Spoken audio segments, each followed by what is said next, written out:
Ow! What the? The pain! Oh, God! Have I ever mentioned how much I love body horror? I guess it goes without saying at this point.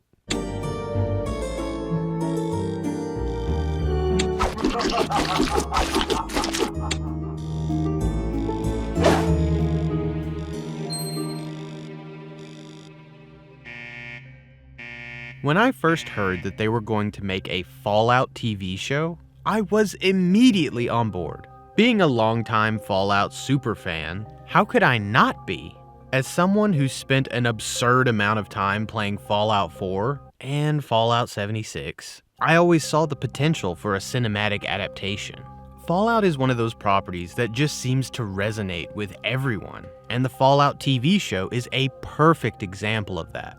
I've shown the TV show to several groups of people at this point, many of whom have never even played a Fallout game, and it's still been pretty much unanimously loved. So, while it's easy to pick up for newcomers and veterans alike, lorehounds like myself who study the game's deeper canon have a lot to enjoy as well. But first we have to lay out the context, so let's cover the basics. The Fallout timeline splits and deviates from ours on one crucial day when the secret to cold fusion was discovered. This accelerated technological growth considerably, allowing everything from robots to cars to run on essentially limitless power. However, the time it took from the discovery of cold fusion to the point that atomic war broke out, human culture was not given enough time to evolve past the traditional nuclear family mindset, creating this really enjoyable mix of retro-futuristic themes. A world where everything feels familiar and recognizable while being completely different from our own reality. All of this with a nice dose of tongue-in-cheek humor thrown in for good measure. And I have to say before we start, the opener to the first episode was really something special and set the tone perfectly. Actually getting to see the first bombs drop was such an incredible experience. It really blew me away. Holy... But the best part about the Fallout franchise is how it critiques capitalism and explores socio-political elements, showing how different beliefs and morals shift and mutate in a post-apocalyptic wasteland. If you insist on staying, then you will have to adapt.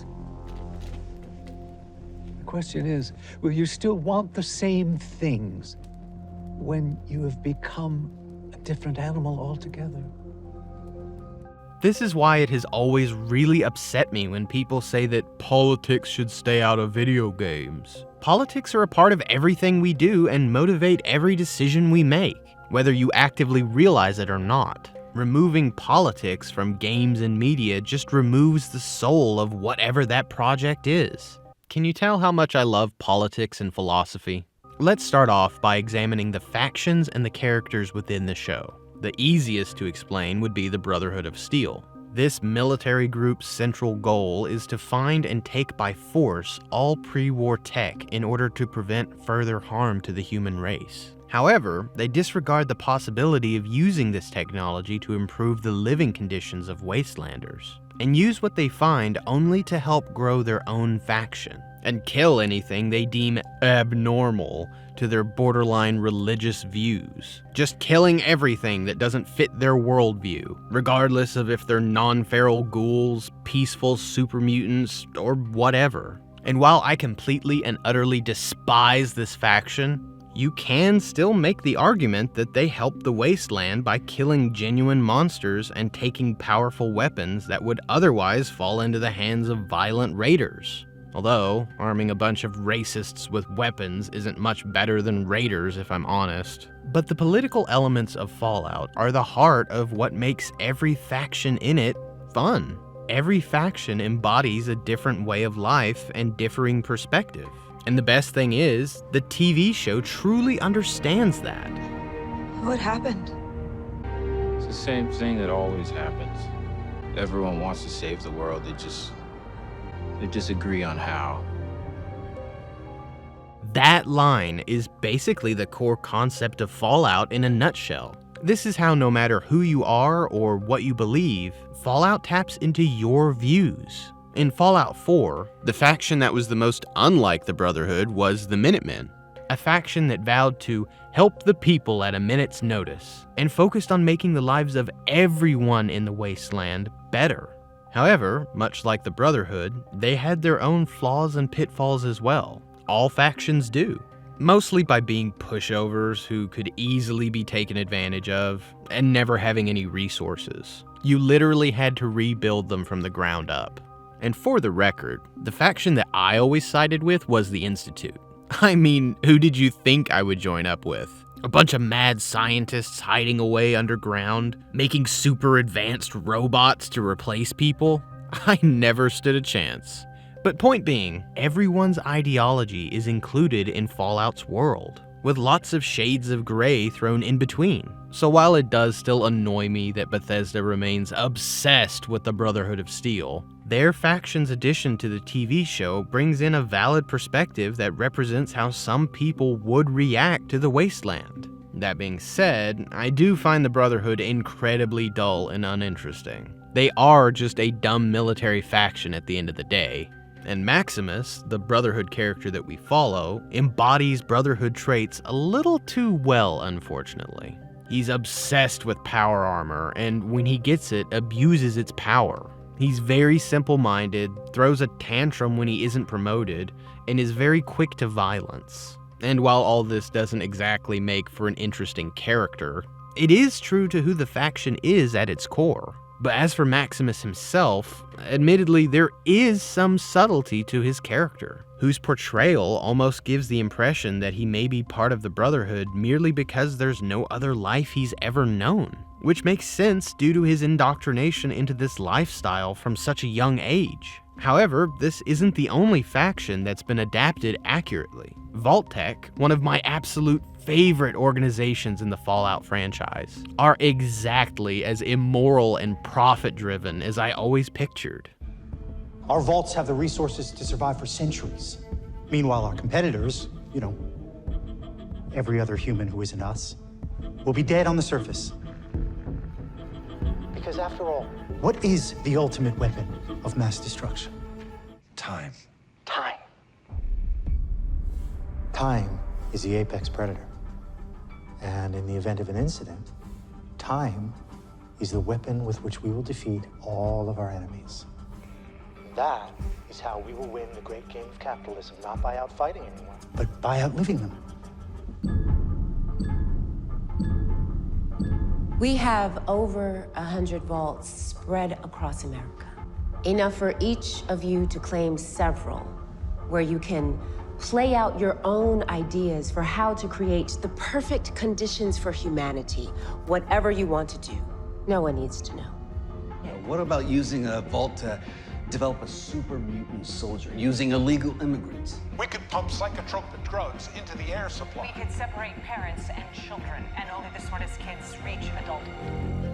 I mean, this is a company that not only made a profit off the threat of a nuclear annihilation by selling homes in their vaults before the bombs dropped, but also horrifically experimented on vault residents in order to find the best ways for humanity to survive, which is yet another incredibly fascinating philosophical element. Is Vault-Tec truly evil if their goal is simply to ensure humanity's survival? Yes, their experiments are unethical to a gross degree, but do the needs of the many not outweigh the needs of the few?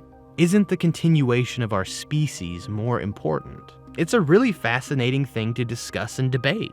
And they chose the best person to become the unwilling face of Vault-Tec. But I'll come back to him. The next faction the TV show follows are the Dwellers of Vault 33 specifically, with Vault-Tec's experiment here being that 33 is connected to two other vaults which all remain closed off from one another until they need to trade.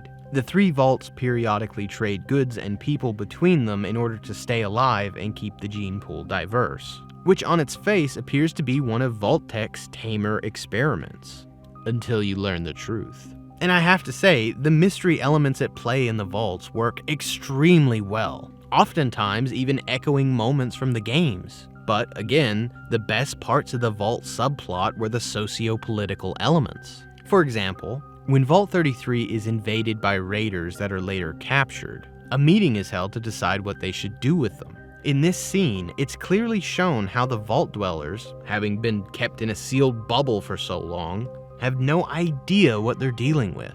Several even offer to teach the raiders advanced mathematics and Shakespeare. Point being, Vault Dwellers may be safe from the dangers of the wasteland above, but being separated from the world keeps them from knowing how to deal with it and its people. There's a character named Dr. Wilzig, a mad scientist defecting from a faction called the Enclave, which is essentially a shadow government from before the war that secretly watched and controlled numerous people and organizations, including, to some degree, Vault-Tec. Really think you should go home. You are not safe here. That's what people keep telling me. You come from Vault 33. Your primary crop is corn. You have a telesonic projector in your farm. It lives images of the Nebraskan countryside. You've been brought up in a meritocracy where people pride themselves on doing the right thing. I think I know enough to know you need to go home. I really love this exchange, as it showcases how he uses inside information about Lucy's vault to convince her to do what he wants. Information he could only have as a member of the Enclave, exemplifying how, just like in the games, each faction has its own unique advantages and perks. Best of all, Wilzig is a perfect example of how any member of any faction could be good or bad. It simply comes down to how they utilize their faction's resources and abilities. The Enclave certainly have an evil leaning, but Wilzig himself is not an evil character, which, ultimately, his softer nature becomes his downfall in the wasteland. Why? It's the rules. But despite his short appearance in the show, Wilzig is still one of my favorite characters, and he uses the term meritocracy to describe the Vault Dweller philosophy, which I think is very apt. The Vault 33 faction storyline feels very true to the Vault stories in the games, which makes them really fun to watch. So our protagonist from Vault 33, Lucy McLean,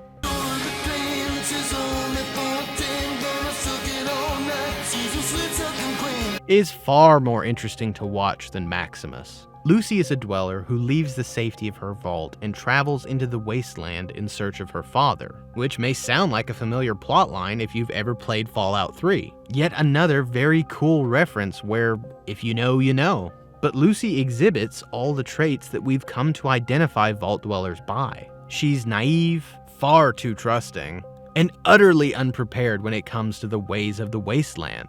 And while Lucy's character showcases this in practically every episode, one scene in particular illustrates this perfectly. I'm a little lost. Hi. You got water? Oh, would you like a sip? Here.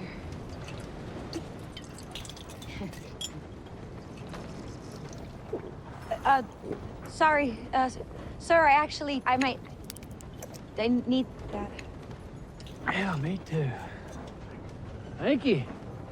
This scene is incredibly well constructed, as it serves multiple functions at once. While it shows how naive Lucy is, it's also adapting a situation from the games that you would often encounter. Many times, you would simply stumble upon a random individual and, judging from how they look and act, decide whether or not to listen to them.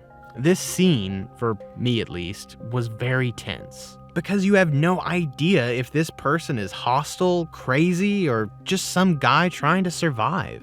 And these are all things that you have to take into account when playing the games too. This same type of situation is then approached again later in the series in a really novel way. Serums to energize, serums to invigorate. Serums to heal your feet.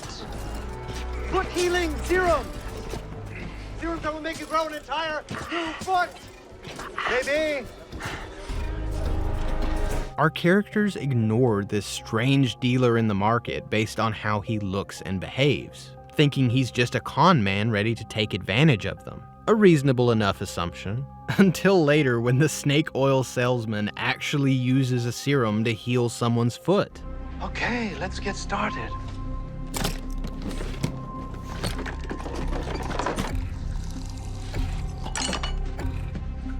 This elixir I have concocted heals all. And I mean everything. But I must warn you, the taste, not great. Just give it. Okay.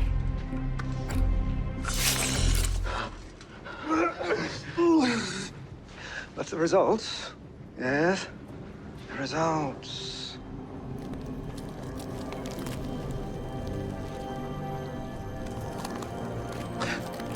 Oh, shit. Oh, shit. Ah, thank you. Sure thing, buddy boy. Oh. I cannot express enough how cool this is. Because, just like in the games, sometimes you have to go against all reason and just take a chance. If they had just trusted this guy back in the market, it would have saved Wilzig's life and fundamentally changed the story. Just like how every decision you make in the games can fundamentally change the story there. So as you can see, even the game's mechanics have been adapted into the TV show. Even VATS to a certain degree, represented with slow motion action sequences. So okay, I've covered the Brotherhood of Steel, I've covered the Vault Dwellers. That just leaves the Ghoul, who is definitely my favorite character in the show, which is surprising because I am not a big fan of the Western aesthetic.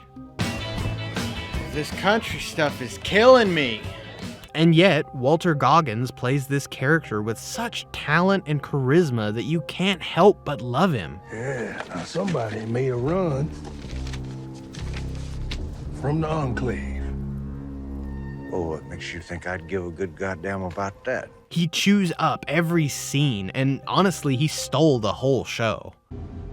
I bet that outfit makes y'all feel like a big man, don't it? There was only one problem with it. There was a flaw in the welding, just below the chest plate. I wonder if they fix that in this new model.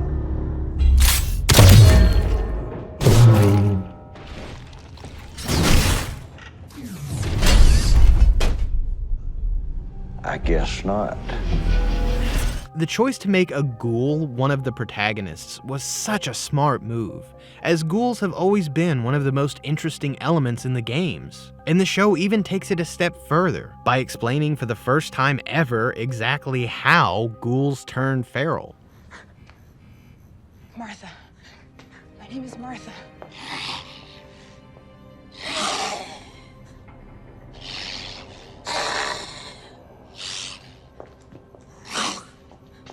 Martha. My name is Martha. And introducing a new Kim, that's yet to be named, that can hold off the process. Oh yeah, the TV show is definitely charting new territory. And I am completely here for it. There is so much that this show gets right, from the tone to the setting to the characters themselves. And it would be truly remiss of me not to mention the use of practical effects here. It would have been so incredibly easy, not to mention cheaper, to use entirely digital effects and sets in this show. That's how most media is made these days anyway. But no, they went the route of making actual physical sets, props, and costumes, which I have a tremendous amount of respect for, even if occasionally it looks a little bit wonky. Like this shot here, where clearly this assault rifle's on a wire. To be completely honest, the effects were the least, well, effective with power armor in general, specifically with the flying and landing sequences, which just look very slow and unrealistic. But at the end of the day, I can let that slide, because the show has earned enough credit by getting most everything else right. Okay, so it's really hard for me to hit all the things I want to talk about in a natural, flowing way, so let's do a quickfire run of my favorite bits of the show. I really love this shot where Lucy and Maximus agree to travel together, where the background behind each of them symbolizes their respective ideologies and where they come from. Maximus, where the background's a war-torn backdrop, and Lucy, with a lush and flourishing display of life and rebirth. Vault 4 is weird as fuck, but I love that they're a weird cult. And the choice to cast Chris Parnell is utterly inspired. They cast an actor who has been traditionally typecast as a pushover, and knew it would be hilarious to make him the overseer of a vault. I don't give a what you think, Jerry.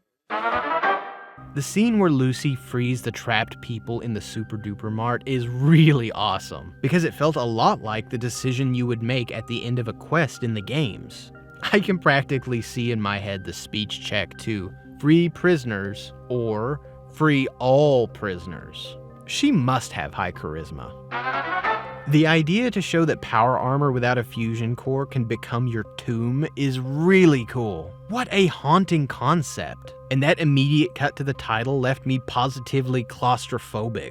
I actually wish it was depicted that way in the games. Not that I ever use power armor anyway. The scene showing all the corporation heads gathered around plotting evil is so good, with the appearance of a young Mr. House even giving me chills. However, this scene is more notable due to it answering a timeless question within the fandom. Who launched the first nukes? There's a lot of earning potential with the end of the world. But we're talking about making a significant investment based on a hypothetical. How can you guarantee results? By dropping the bomb ourselves. A nuclear event would be a tragedy, but also an opportunity. Perhaps the greatest opportunity in history, because when we are the only ones left, there will be no one to fight. A true monopoly.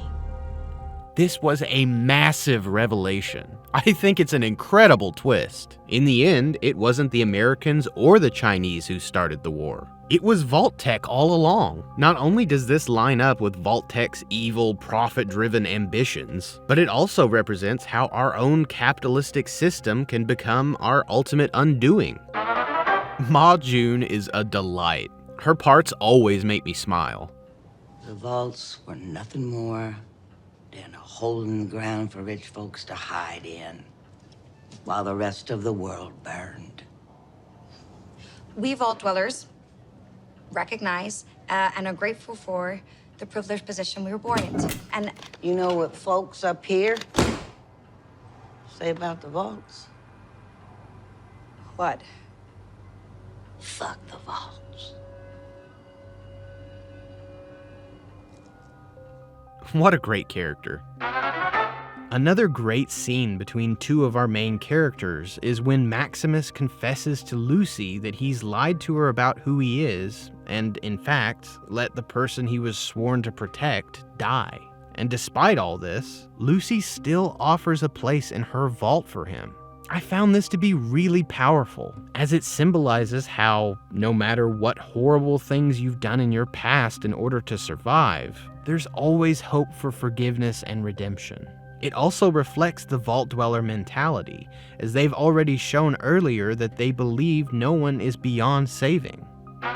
Focusing back on the scene with the foot healing serum, this was another moment that required a bit of explanation for those who don't play the games, because clearly this isn't possible in the real world. Something that a lot of people don't realize about Fallout's universe is that it's not a one-to-one with our world. Stimpaks heal broken bones, the supernatural is a real, genuine, scientific occurrence. Physics itself is different, otherwise Mr. Handy Robots would be insanely unstable and constantly falling over. Just look at that engine. Jets are not that precise or controllable. So there is a certain level of disbelief you have to forfeit when engaging with Fallout. And there's nothing wrong with that, it's always been balanced really well. I just think it's really cool that we now have a visual for how the healing process works. Every time I use a Stimpak, I'll think of this.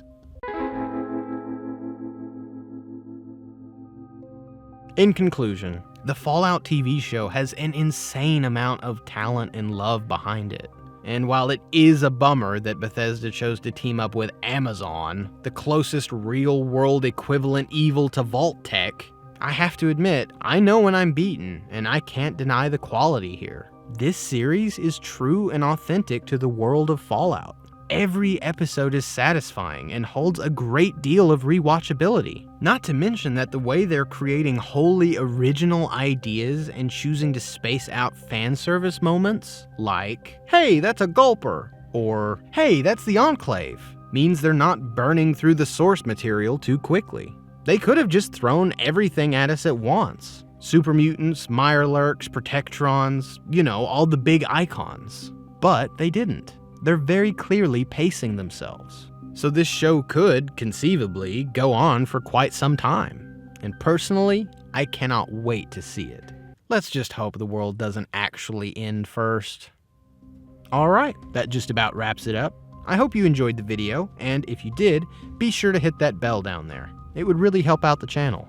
Also, I would love to hear your thoughts on the Fallout TV show down in the comments below. But until next time, thanks for watching.